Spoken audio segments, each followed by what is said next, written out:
সামনে থেকে একটু সাইড দেন না।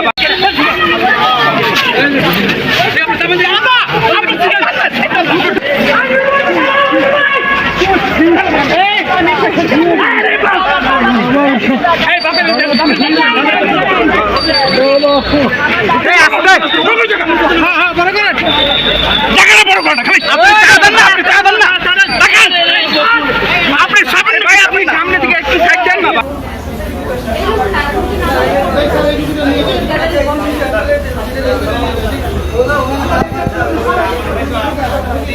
অমানবিক নির্যাতন তার উপরে করা হয়েছে। আমার ছোট ছোট দুটো বাচ্চা, একটা 1 বছরের আর একটা 5 বছরের। 5 দিনের রিমান্ডে মানুষটাকে উপরে এত অমানবিক নির্যাতন করা হয়েছে। সে তো কোনো চোর না, ডাকাত না, সে সাবেক বিপি, একজন মেধাবী স্টুডেন্ট। সবার উদ্দেশ্যে শুধু এতটুকুই বলার, আমার হাজবেন্ডকে 20 জুলাই নিয়ে যাওয়া হয় ভোর রাতের দিকে 3:30টার থেকে।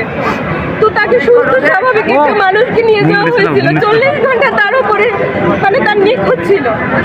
অমানবিক নির্যাতন তার উপরে করা হয়েছে। কোর্টে উঠানো হলো 22 তারিখে। তখনও সে মোটামুটি একটু মানে চাইছিল একটু, বাট এই 5 দিনের রিমান্ডে মানুষটাকে উপরে এত অমানবিক নির্যাতন করা হয়েছে। সে তো কোনো চোর না, ডাকাত না, সে সাবেক বিপি, একজন মেধাবী স্টুডেন্ট।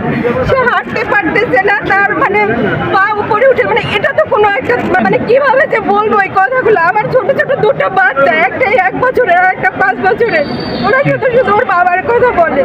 বড় বাচ্চাটার খাওয়ানো বন্ধ হয়ে গেছে, বাট সেই মানুষটাকে যখন এই অবস্থায় দেখতে হয়, অন্তত আর যে অবস্থা তাকে করা হয়েছে, তার এখন ইমিডিয়েট ট্রিটমেন্ট দরকার, বিশেষ করে চিকিৎসা। আগে তো তার চিকিৎসাটা দেওয়া হোক, সেটাও তারা দিচ্ছে না।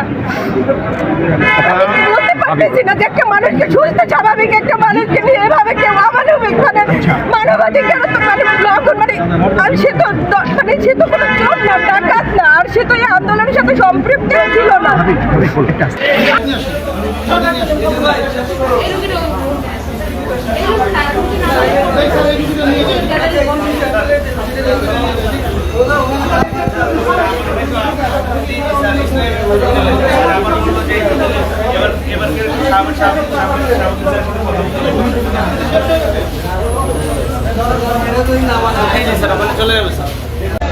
রক্তাক্ত অবস্থায় হসপিটালে আছেন ভিপিনুর হকনুর।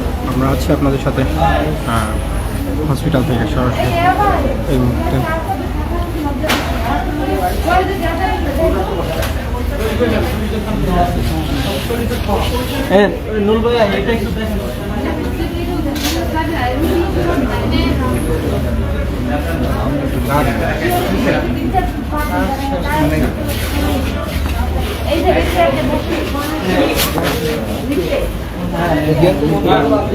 এটা এখন পরিষ্কার করছি তো একটু দেখে যাও।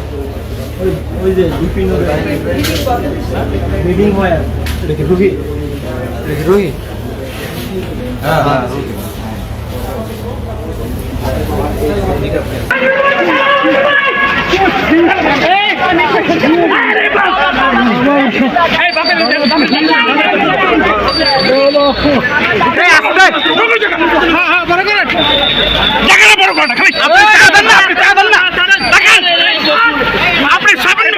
সামনে থেকে একটু সাইড দেন না ভাই। দাঁড়ান না রে ভাই। একটু সরেন ভাই। ব্যাগ দেন, ব্যাগ দেন।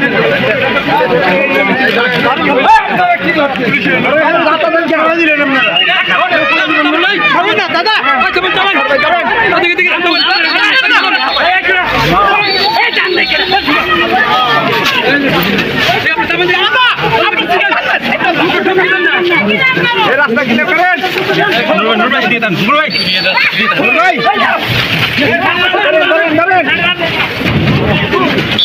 মুরব্বী, আপনার কথা